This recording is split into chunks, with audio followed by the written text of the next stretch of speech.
Friends welcome to my channel primary tips. आज के तुम्हारे संगे आलोचना करब क्लास 2 आमार बोइएर पार्ट 1 एर पृष्ठ नम्बर 22, 23, 24 और 25। एर आगेও किन्तु क्लास 2 एर भिडियो देওয়া আছে, যারা এখনো দেখোনি ডেসক্রিপশন বক্সে লিংক দেওয়া আছে, ভিডিওগুলো চেক করে অবশ্যই চ্যানেলটাকে সাপোর্ট করে পাশে থেকো। আর যারা সাবস্ক্রাইব করে আছো তাদেরকে অসংখ্য ধন্যবাদ। চলো তাহলে শুরু করা যাক। দেখো কি বলেছে, মেঘের ঘন ঘটা, এখন শ্রাবণ মাস, পশ্চিমে ঘন কালো মেঘ জমে, গোটা বিশ্ব নিথর নিশ্চুপ, অবশ্যই ঝড় আসছে, স্লথ পায়ে গরু হাঁটছে মাঠে, আজ আর আলোর দর্শন মিলবে না, বিকেলে বেড়াতে যাওয়ার প্রশ্নই নেই। তাহলে এখানে দেখো কিছু যুক্তাক্ষর রয়েছে। তালব সয়রা ফলা কি হবে? তালব সহযোগ র, তালব সয়লায় তালব সহযোগ ল, তালব সয়বায় তালব সহযোগ ব, তালব সয়চায় তালব সহযোগ চ। একই রকম শব্দ দেখো, বর্ষা, দৃশ্য, নিশ্চয়, প্রশ্ন, শ্লাঘা, রশ্মি। তাহলে এইভাবে এইগুলো দেখো যুক্তাক্ষরগুলো বসিয়ে আমাদেরকে শব্দ তৈরি করতে হবে। তাহলে প্রথমটা কি হবে? দৃশ্য।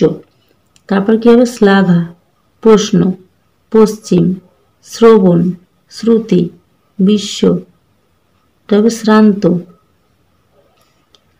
এটা হয়ে যাবে স্লথ, এটা হয়ে যাবে বিশ্রাম। তাহলে কোথায় ঘন কালো মেঘ জমে? পশ্চিমে ঘন কালো মেঘ জমে। গরু কেমন করে হাঁটে? স্লথ পায়। আজ আর কি মিলবে না? আজ আর আলোর দর্শন মিলবে না।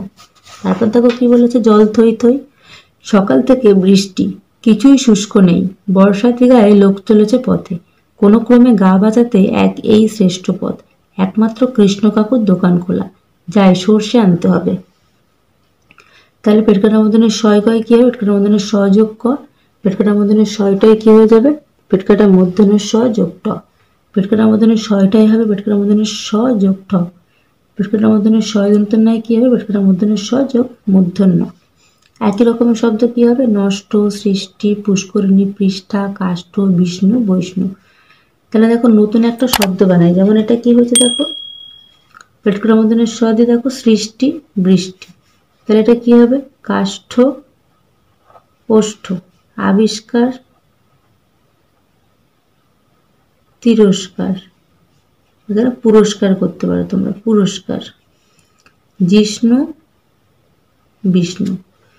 পাঠটি পড়ে একটি বাক্যে উত্তর লেখো। পথে কি গায়ে লোক চলেছে? বর্ষাতি গায়ে লোক চলেছে। কার দোকান খোলা? কৃষ্ণ কাকুর দোকান খোলা। কি আনতে যেতে হবে? সর্ষে আনতে যেতে হবে। তারপর দেখো কি বলেছে, নাইতে নামে, নদীতে স্রোত, খুব স্রোত, আসতে নামি, অস্থির হলে চলবে না, ইস্পাতের মতো শক্ত পাথরের পা রেখে স্নান সারতে হবে, চলো স্পর্শ করে ঠান্ডা নির্মম জল, এত স্বচ্ছ আর স্পষ্ট যে নিচ অব্দি দেখা যায়। তাহলে এখানে তোমরা যুক্তাক্ষরগুলো পড়বে। দেখো কত রকমের বানান দেখো, অজস্র, স্থাপন, অস্পষ্ট, স্নাত, স্বপ্ন, রহস্য, এগুলোকে শব্দ ব্যবহার করতে হবে। যেমন দেখো স্পষ্টত, নিষ্পৃহ, স্রষ্টা, প্রস্তাব, সহস্র। তোমরা এইভাবে এগুলোকে দিয়ে বাক্য রচনা তৈরি করবে। নতুন শব্দগুলিকে বাক্যে ব্যবহার করতে হবে। যেমন দেখো একটা এখানে বলে দিই, স্রষ্টা, যিনি আমাদের স্রষ্টা তিনি সবই বুঝতে পারেন। প্রস্তাব কি হবে? রামবাবু শ্যামবাবুকে বিয়ে বাড়ি যাওয়ার প্রস্তাব দিল। এভাবে তোমরা বাকিগুলো পড়বে।